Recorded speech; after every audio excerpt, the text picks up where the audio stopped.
நேயர்கள் அனைவருக்கும் அன்பான வணக்கம். இன்று நாம் காண உள்ளது பித்ருக்கள் சாபம், மூதாதையர் சாபம், பிரம்மஹத்தி தோஷம். இந்த தலைப்பிலே இன்று நாம் காண உள்ளோம். பிரம்மஹத்தி தோஷம் என்றால் என்ன? பித்ரு சாப தோஷம் என்றால் என்ன? மூதாதையர் சாப தோஷம் என்றால் என்ன? இதை எப்படி நாம் ஜாதக ரீதியாக அறிந்து கொள்வது என்பதற்காக இன்று நாம் ஒரு உதாரண ஜாதகத்தையும் காண உள்ளோம். பொதுவாக ஒரு ஜாதகத்திலே 5ஆம் இடம், 9ஆம் இடம் இந்த கிரகங்கள் வலுவிழந்து காணப்பட்டால் இது பித்ருக்கள் சாபமும் மூதாதையர் சாபமும் அதிகமாக உள்ள ஜாதகம் என்று சொல்லப்படுகிறது.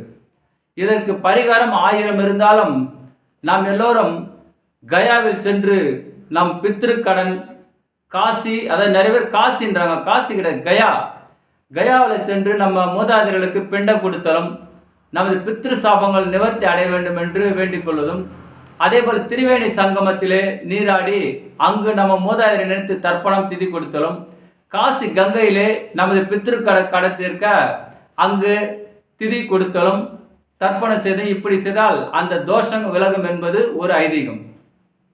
ஒரு ஜாதகத்திலே எவ்வாறு இருந்தால் அந்த தோஷத்திற்குள்ளே, அதாவது பித்ரு தோஷம், பிரம்மஹத்தி தோஷம், சாபம் உள்ள தோஷம் என்று கூறுக இல்லையா, அந்த ஜாதகத்தை பாருங்கள்.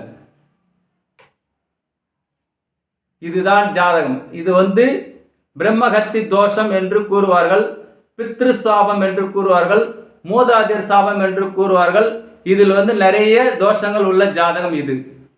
இப்போது இந்த ஜாதகத்திலே பார்த்தீங்கன்னா 5ஆம் இடத்துக்கு உடைய கிரகம் வலுவிழுந்து நிற்பதும், 9ஆம் இடத்துக்கு அதிபதியான கிரகம் வலுவிழுந்து நிற்பதும், லக்னத்திலே பாவ கிரகங்கள் நிற்பதும் இது மிகவும் பித்ருக்களால் பாதிக்கப்பட்டது.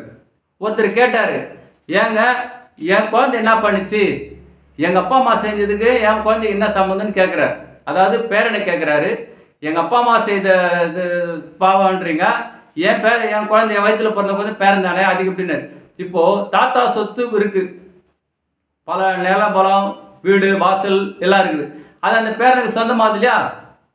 அப்போ அந்த சொந்தம் இந்த பேரனுக்கு கிடைக்கிற சொல்லோ அந்த பாவமும் சேர்ந்து தானே ஆகணும். இதை தான் சொல்றது, பெற்றோர்கள் செய்தது மாதா பிதா செய்வது மக்களை சாரும் என்று கூறுவார்கள். சேர்த்து வைத்த புண்ணியம் தான் சந்ததியை காக்கும்படி, எப்படி அந்த வகையிலே பாவம் செய்திருந்தால் அந்த பாவத்தில் பங்கு உண்டு என்பது ஒரு ஐதீகம்.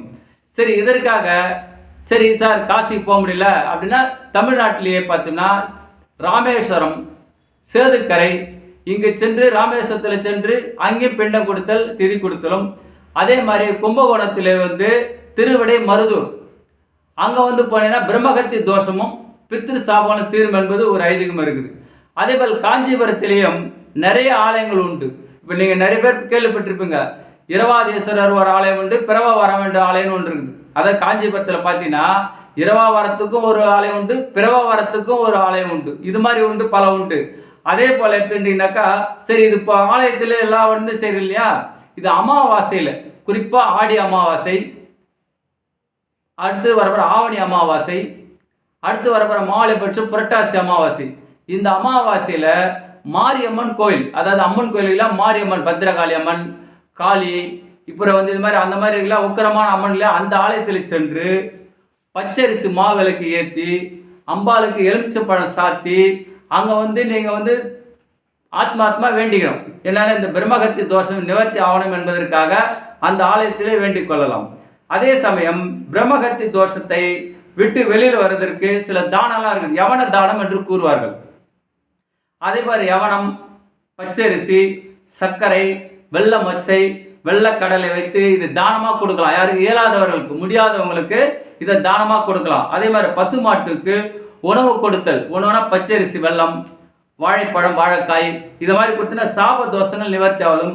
அதே போல் காக்கைக்கு உணவளித்தல், காக்கைக்கு அமாவாசையில் தான் சாதம் வைக்கணும்னு கண்டிஷன், எந்த நாளுமே காக்கைக்கு அந்த காகத்துக்கு உணவளித்தா ரொம்ப ரொம்ப விசேஷம்னு சொல்கிறாங்க இது. அதே போல் விநாயகர் ஆலயத்தில் விநாயகருக்கு எண்ணெய், ஏன்னா முதல் தெய்வம் விநாயகர் இல்லையா, எண்ணெய், அதாவது எண்ணெய் அபிஷேகத்துக்காகவோ இல்லை எண்ணெய் காப்புன்னு சொல்லுவாங்க, அது மாதிரி எண்ணெய் வாங்கி கொடுக்குறதும் பித்ரு சாபத்தை இது போக்க வல்லது, பிரம்மஹத்தி தோஷத்தையும் போக்க வல்லது இது.